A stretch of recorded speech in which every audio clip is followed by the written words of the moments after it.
쉽게 볼 수 있지. 이제는 우리 사회에서 빼놓을 수 없는 중요한 존재가 된 것 같아. 다문화 가정 정책은 다문화 가정을 돕는 걸 넘어 사회 통합이나 글로벌 경쟁력에도 중요한 역할을 하고 있는데, 다문화 가정들을 위해 한국에는 어떤 정책이 있는지 알아보자. 우선 다양한 공직 자리에 도전할 수 있어.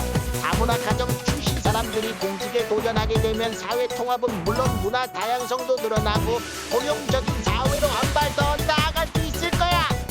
사실 나라에 따라 다문화 배경을 가진 사람들의 공직 진출이 폐쇄적인 경우도 많아. 그런데 한국은 점점 개방하고 있다고 할 수 있지. 유시나 공공기관 사이트에서 관련 내용을 찾아보면 알 수 있고, 커뮤니티 사이트에서도 다양한 정보를 공유하고 있으니 참고해줘. 다음은 공공임대주택이야. 보통 공공임대주택이라 하면 한국 사회초년생들, 특히 한국인들의 세금으로 지원해주는 제도라고 생각하기 쉽지.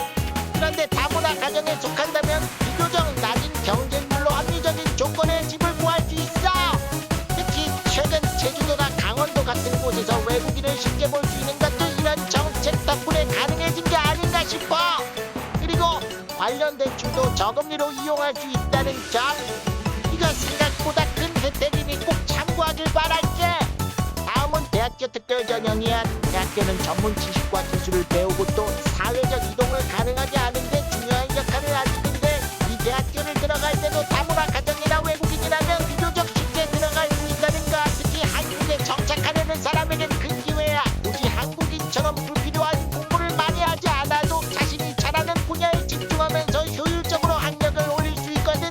그래서 한국에서 정착하면서 더 나은 미래를 꿈꾸고 있다면 이 전형을 알아보는 게 좋겠지. 그리고 이 전형의 특징적인 점은 모집 인원이 많은 편이라 입학하기가 좀 더 쉬운 편이라는 거야. 근데 여기도 요구사항이 있어. 외국 국적을 갖고 있어야 지원이 가능하다는 점.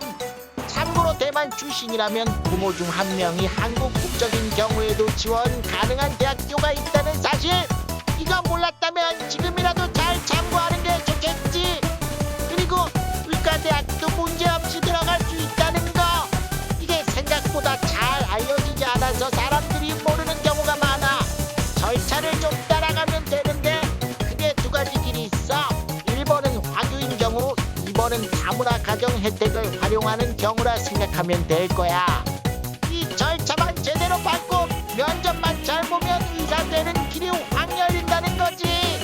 물론 한국에서 고위 행정직이나 법조계로 진출할 수 있는 정치외교학부도 지원 가능하다고 하니까 관심 있다면 꼭 한번 알아보는 게 좋을 거야.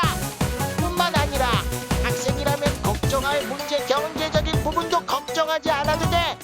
이와 관련해서도 다양한 지원 정책이 준비돼 있어. 예를 들어 서울대학교 학생이라면 SNUYA 장학금을 검색해서 다양한 글로벌 장학금 정보를 확인할 수 있지. 그 중에서도 AUA라는 장학금이 있는데 이건 특정한 이유로 설립된다고 하더라고. 자세한 건 직접 찾아봐.